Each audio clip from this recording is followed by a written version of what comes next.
நான் சொல்ல வந்தது என்னன்னா, நம்ம இவ்ளோ நாள் பேசியிருக்கோம், பழகிருக்கோம். நமக்குள்ள ஒரு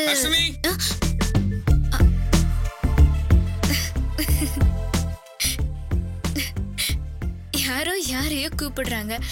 ஆனா என்னதான் கூப்பிடுறாங்கன்னு ஒரு நிமிஷம் திரும்பி பார்த்துட்டேன். ஏங்க என்னங்க நீங்க? அங்க யாரோ யாரையோ ஹர்ஷனையும் கூப்பிடுறாங்க. நீங்க பூமிகா தானே? நீங்க எதுக்கு ஹர்ஷனையும் கூப்பிடுறதுக்கு திரும்பி பாக்குறீங்க? அது ஒரு பெரிய கதை பிரபா. ஆக்சுவலா அது எனக்கு நானே வச்சுக்கிட்ட பேரு. புனை பேர் இல்லைன்னா ஃபேக் ஐடின்னு சொல்லலாம். Fake idea? இல்ல நீங்க கொஞ்சம் டீடைலா சொல்லுங்க. ஐயோ பிரபா, நான் பேச வந்த விஷயமே வேற, இது வேற. அப்ப இதெல்லாம் தேவையா? இல்ல பூமிகா, என் மனசுக்குள்ள ஏதோ ஒன்று சொல்லுது. ப்ளீஸ் நீங்க கொஞ்சம் தெளிவா சொல்லுங்களேன். நீங்க ப்ளீஸ்ன்னு சொன்னதுக்கு அப்புறம் என்னால சொல்லாம இருக்க முடியாது. ஆக்சுவலா என் பேரு ஹர்ஷினின்னு சொல்லி ஒருத்தர்கிட்ட வேஷம் போட்டுட்டு இருக்கேன். வாட்? வேஷமா? என்ன சொல்றீங்க பூமிகா? அதான் சொன்னேனே, அது ஒரு பெரிய கதைன்னு. ஆக்சுவலா எனக்கு போன்ல ஒரு பாய் ஃப்ரெண்ட் இருக்காரு. பாய் ஃப்ரெண்ட்னா நீங்க நினைக்கிற மாதிரி பாய் ஃப்ரெண்ட் இல்ல, ஜஸ்ட் ஒரு போன் ஃப்ரெண்ட், அவ்வளவுதான். இதோ இந்த போன் இருக்குல்ல, இத வாங்கின அன்னைக்குதான் அவர் கூட எனக்கு அறிமுகமாச்சு. அன்னைக்கு என்னோட பர்த்டே.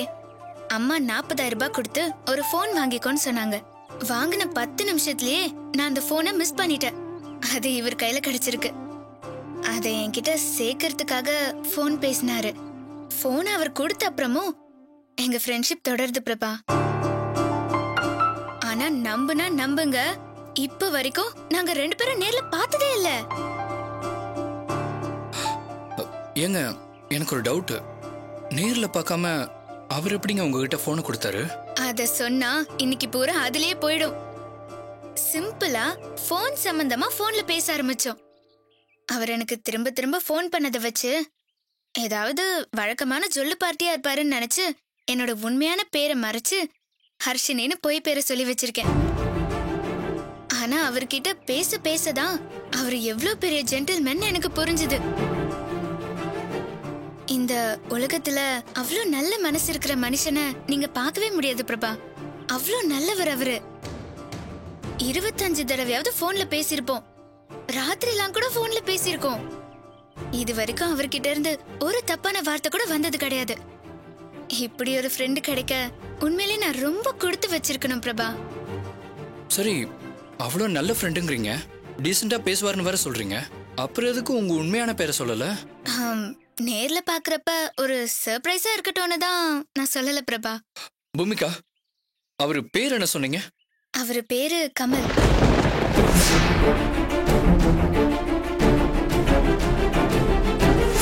அவகிட்ட என் பேரு கமல்னு பெரிய பில்டப்லாம் கொடுத்து வச்சிருக்கேன்.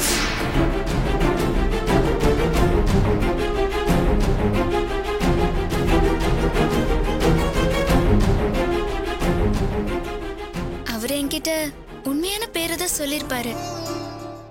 நான் தான் அவரை போய் சொல்லி ஏமாத்திட்டு இருக்கேன்னு நினைக்கிறேன். நல்ல ஃப்ரெண்ட்ஷிப்க்கு நடுவுல இந்த மாதிரி சின்ன சின்ன போய் கூட ஒரு நல்ல சுவாரஸ்யத்தை தான் தருது இல்லையா பிரபா?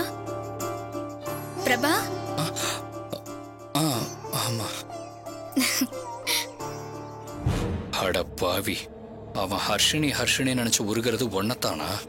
நீ அவனை ஃப்ரெண்டு நினைச்சிட்டு இருக்க, ஆனா அவன் உன் மேல உயிரே வச்சிட்டு இருக்கான். அவரோட நல்ல மனசு பத்தி பேச சொன்னா நான் ஒரு வாரத்துக்கு பேசுவேன் பிரபா. எல்லா விஷயத்தையும் அவர்கிட்ட நான் ஷேர் பண்ணுவேன்.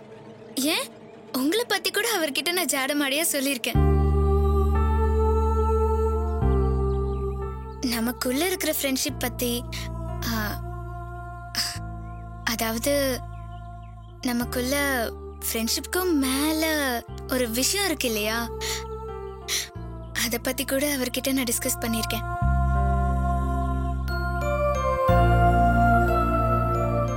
அவரு அதை எவ்வளவு தூரம் என்கரேஜ் பண்ணாரு தெரியுமா? என்ன அப்ரிஷியேட் பண்ணாரு. எதிர்ச்சியா ஃப்ரெண்ட் ஆயி இப்போ நெருக்கமான ஃப்ரெண்ட்ஸ் ஆயிட்டோம். இவ்ளோ நெருக்கம் இருந்தாலும் ஒருத்தரை பத்தி ஒருத்தர் பெருசா ஷேர் பண்ணிக்கவே இல்ல. என் ஃபேமிலி பத்தி அவருக்கு தெரியாது, அவரோட ஃபேமிலியை பத்தி எனக்கு தெரியாது. ஆனா எங்க 2 பேருக்கும் ஒரு நல்ல வேவ்லென்த் இருக்கு, நல்ல ஃப்ரெண்ட்ஷிப் இருக்கு பிரபா. இன்னைக்கு உங்ககிட்ட ஒரு விஷயத்த சொல்ல போறேன்னு சொன்னப்ப கூட அவரு ஆல் தி பெஸ்ட்னு வாழ்த்தெல்லாம் சொன்னாரு பிரபா. எவ்வளவு நல்ல மனசு பாத்தீங்களா? எதுவா இருந்தாலும் உன் லவ் ஜெயிக்கணும். மனசார சொல்றேன், ஆல் தி பெஸ்ட்.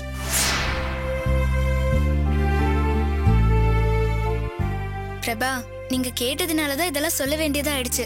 இப்போ திருப்தி தானே? இப்ப நான் சொல்ல வந்ததை சொல்லலாம் இல்லையா? நான் சொல்ல வந்ததே வேற பிரபா. சினிமாலெல்லாம் பார்த்திருக்கேன், கதையில கூட படிச்சிருக்கேன். அப்பெல்லாம் கூட தோணும் ரொம்ப ஓவரா தான் பில்டப் கொடுக்கறாங்கன்னு நினைப்பேன். ஆனா அதே நிலைமை எனக்கு வரப்பதான் அவங்க பண்றதெல்லாம் எவ்வளவு நிஜம்னு புரியுது பிரபா. என் காலெல்லாம் நடுங்குது, என் தொண்டெல்லாம் காஞ்சி போகுது. இதுக்கு மேல எதுக்கு பில்டப் கொடுத்துட்டு?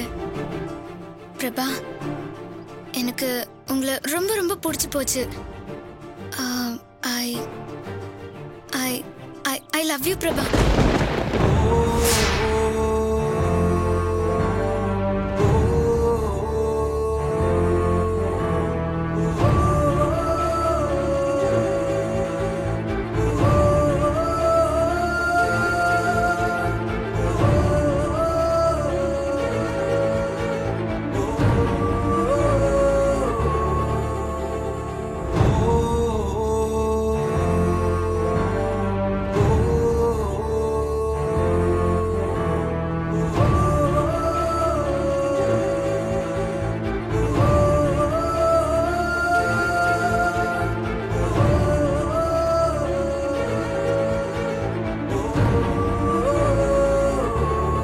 பிரபா, என்ன ஒன்னும் பேச மாட்டேங்கிறீங்க?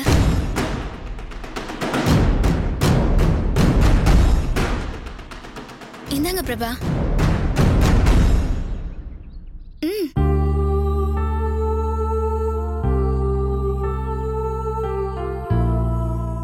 புரியுது பிரபா, எனக்கு இருக்கிற அதே பதட்டமும் நடுக்கமும் உங்களுக்கும் இருக்குதானே செய்யும். அதுக்காக எதுவும் பேசாம இருந்தா எப்படி? ஒரு பொண்ணு நானே இவ்ளோ போல்டா பேசுறப்ப உங்களுக்கு என்ன? ஓகே, இப்படி டக்குன்னு கேட்டா உங்களுக்கும் ஷாக்கிங்கா தானே இருக்கும். நீங்க மெதுவாவே சொல்லுங்க பிரபா. முதல்ல என்னோட மனசுல இருக்கிறத நான் உங்ககிட்ட சொல்லிடுறேன். காலாகாலத்துக்கும் உங்க கைய பிடிச்சிட்டு கடைசி வரைக்கும் உங்க கூடயே வாழணும் பிரபா.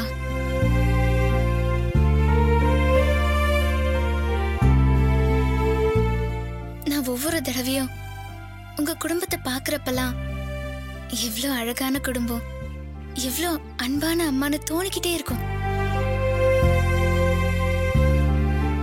உங்க வீட்டுக்கு மருமகளா வந்து உங்க எல்லார் கூடயும் பழகி உங்க குடும்பத்துல நானும் ஒருத்தியா இருக்கணும். இதுதான் என் ஆசை பிரபா.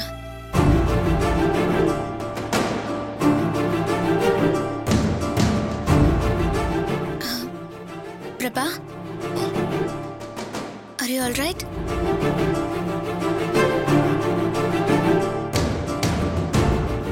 I'm sorry Bhumika. நீங்க இப்படி ஒரு எண்ணத்தோட இங்க வந்திருப்பீங்கன்னு எனக்கு நிஜமா தெரியாது.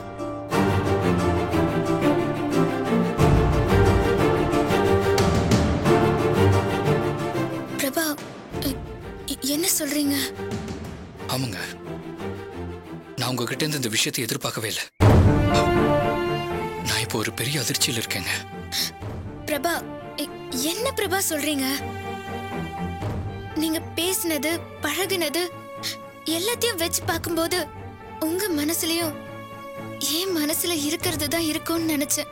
இல்ல பூமிகா, நான் இத்தனை நாள் உங்களை ஒரு ஃப்ரெண்டா மட்டும்தான் பார்த்துட்டு இருக்கேன். எங்க அவந்திகா அண்ணியோட தங்கச்சிங்கிற முறையில தான் உங்ககிட்ட பேசினேன், உங்களோட பழகினேன். மற்றபடி எனக்கு உங்க மேல எந்த நோக்கமும் இல்லை.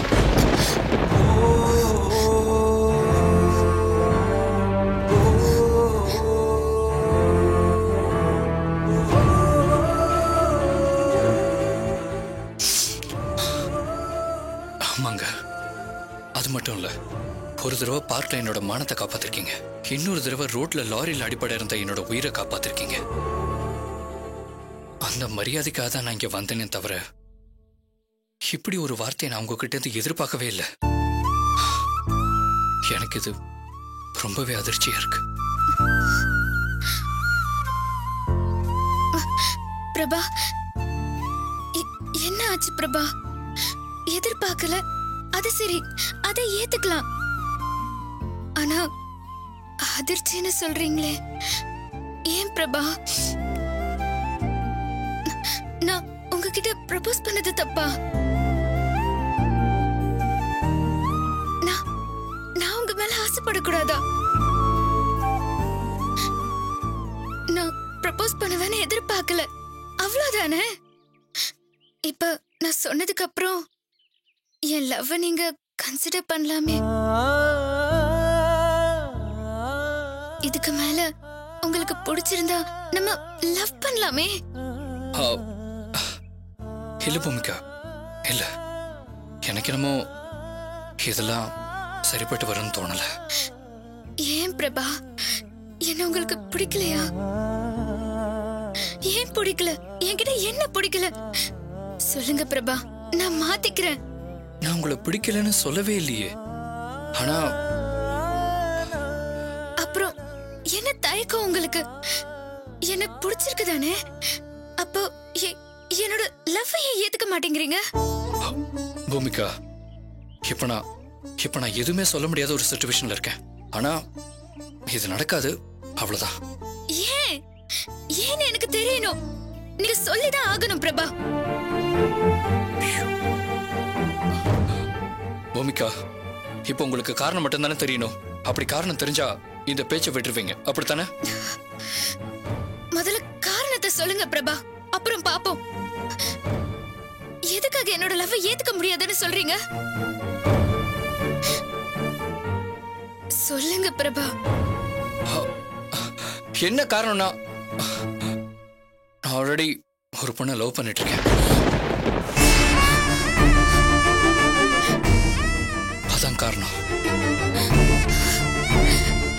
பிரபா,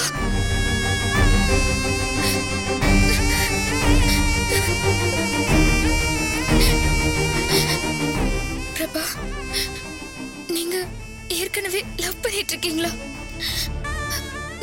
நிஜமாவா? நிஜமாவா பிரபா, சொல்லுங்க. ஆமாங்க, நான் ஏற்கனவே ஒரு பொண்ணை லவ் பண்றேன். அதுவும் ரொம்ப வருஷமா லவ் பண்றேன். என்னோட வாழ்க்கையை அவ கூட தான் நினைச்சிட்டு இருக்கேன். போதுமா?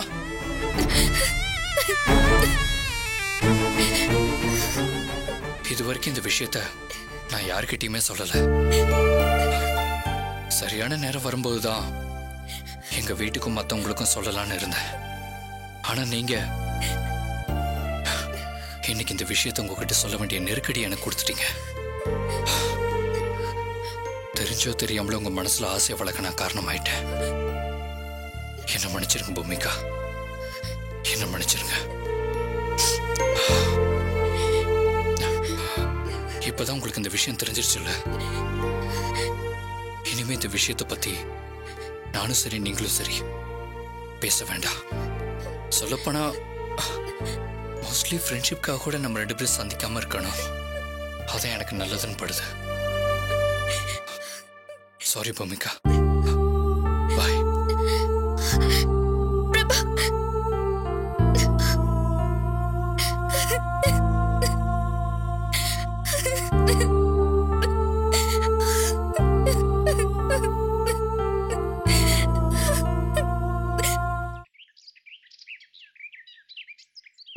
போச்சு போச்சு, எல்லாம் போச்சு.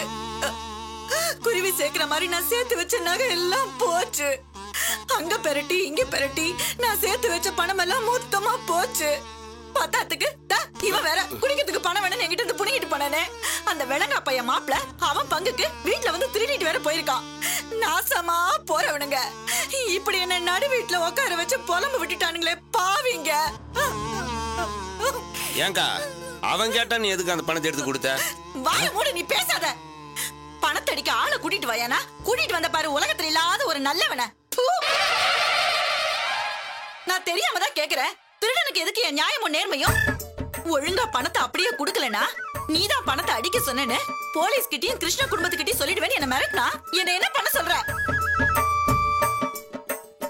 நாசமா போறவன் அவன் பேதியில போக செத்த நாய் மாதிரி தெருவுல அடிபட்டு அவன் அனாத பொணமாதான் போவான். என்ன ஏன் மிரட்டுறான்? நான் எவ்வளவு பயந்து போயிட்டேன் தெரியுமா? நான் தான் பணத்தை அடிக்க சொன்னேன்னு தெரிஞ்சதுன்னு வை, அந்த கிருஷ்ண குடும்பத்துல வேண்டாம், அவங்க எதுவும் செய்ய மாட்டாங்க. எனக்குன்னு வந்து வாச்சிருக்குதே ஒரு ஐயனாரு, இவனோட அப்பா. அந்த ஆளு அருவாள் எடுத்துட்டு வந்து என்ன துண்டு துண்டா வெட்டி போடாம விட மாட்டாரு. நான் மான மரியாதைக்கு பயப்படலனாலும் அந்த மனுஷனுக்கு பயந்துதான் அத்தனையும் அள்ளி கொடுத்தேன். நீ ஒண்ணு சும்மா புலம்பாத, நான் கொஞ்சமா தானே செலவு பண்ணேன். வாயிலே போட வேண்டாம். அது என்னடா சும்மா கொஞ்சம்? நீ சம்பாதிச்சுட்டு வந்து கொட்டின காசா? நான் அரும்பாடுபட்டு சேர்த்து வச்ச காசு அப்படியே அள்ளிக்கிட்டு போயிட்டான். உங்க அப்பா வந்து நகை எங்கன்னு கேட்டா நான் என்னடா சொல்றது? அக்கா அவன் வந்து கேக்குறப்ப செலவு வச்சது போக மீதி இவ்வளவுதான் இருக்குன்னு சொல்லி கொடுத்து அனுப்ப வேண்டியதானக்கா? யாரு அவனா? ஒரு காசு குறைஞ்சாலும் உன் பேரை சொல்லுவேன்னு சொல்றாயா? நான் என்ன பண்ண முடியும்? உட்காந்து அத்தனை பணத்தையும் எண்ணி எவ்வளவு பணம் குறைஞ்சுதோ அவ்வளவுக்கும் ஏன் நகையை கொண்டு போய் வயிறறிய வித்துட்டு நான் காசு கொடுத்தேன். உனக்கு ஒரு நல்ல ஆளா பிடிக்க துப்பில்ல, பெருசா பேச வந்துட்டான். அக்கா அவன் ரொம்ப நல்லவன்கா, சொன்ன சொல்லு மாற மாட்டான், ரொம்ப நேர்மையானவன். அவன் நினைச்சிருந்தாக்கா அந்த 40 லட்சத்தை ஒத்தாலா எடுத்துட்டு போயிருக்க மாட்டானா? ரொம்ப நேர்மையா இருக்கதான மொத்த காசை அடிச்சு உங்ககிட்ட கொண்டு வந்து கொடுத்தான். திருடனுக்கு நேர்மை தொழில மட்டும்தான் இருக்கணும், வாழ்க்கையில இருக்க கூடாது. உமாவும் கிருஷ்ணனும் நல்லவங்களா? அவங்க காசை அப்படியே திருப்பி கொடுக்கணுமா? இவன் திருட தானே. ஒவ்வொரு இடத்துலயும் திருட போறதுக்கு முன்னாடி அந்த வீட்டுல இருக்கிறவங்க நல்லவங்களா கெட்டவங்களான்னு விசாரிச்சுட்டா திருட போவா? இல்ல அவங்க நல்லவங்கன்னு தெரிஞ்சா திருடின வீட்டுல போய் திருப்பி கொடுத்துட்டு வந்துருவானா? ஐயோ அக்கா அவன் இப்படி மாறுவான்னு யாருக்கா தெரியும்? ரொம்ப நல்லவன், ரொம்ப நம்பிக்கையான ஆளுன்னு சொல்லிதான் அந்த வேலையை அவன்கிட்ட ஒப்படைச்சேன். சம்பளம் கூட ஒரு 5 லட்ச ரூபாய் தரேன்டான்னு சொன்னது கூட அவளு வேணாயா ஒரு 2 லட்ச ரூபாய் கொடுங்க நான் வேலையை முடிச்சு தரேன்னு சொன்னான். இவ்வளவு நல்லவனா இருக்கான்னு பார்த்தாக்கா அநியாயத்துக்கு நல்லவனா இருந்திருக்கானே. என்ன பண்றது, என் காசு இல்லக்கா போயிருக்க. எதையா உன் காசு? திருடின பணத்துல இருந்து நான் உனக்கு எடுத்து கொடுத்த காசு, அதை நீ தர முடியாதுன்னு சொல்லிடுவியா? இல்ல தரலன்னா நான் உன்னை சும்மா விட்டுருவேனா? பார், அவன் மாட்டி இருந்தா என் பேரை மட்டும் இல்ல உன் பேரையும் சேர்த்துதான் சொல்லிருப்பான். எனக்கு என் புருஷன் யமன்னா உன்னை 5 யமனுங்க துரத்தி துரத்தி வந்து வெட்டி இருப்பானுங்க. சுப்பு இத பாரு, கிருஷ்ணனையும் அவர் மகன்களையும் நீ மட்டமா எடை போட்டுறாத. உன்கிட்ட இருந்த காசை நீ குடுக்க மாட்டேன்னு மட்டும் சொல்லி இருந்திருக்கணும், அப்ப தெரிஞ்சிருக்கும் உன் நிலைமை என்னன்னு. அக்கா நீ சொல்றத நினைச்சா ரொம்ப பயமா இருக்கா. அக்கா அந்த கிருஷ்ண குடும்பத்தை நம்ம பழிவாங்கவே முடியாதா?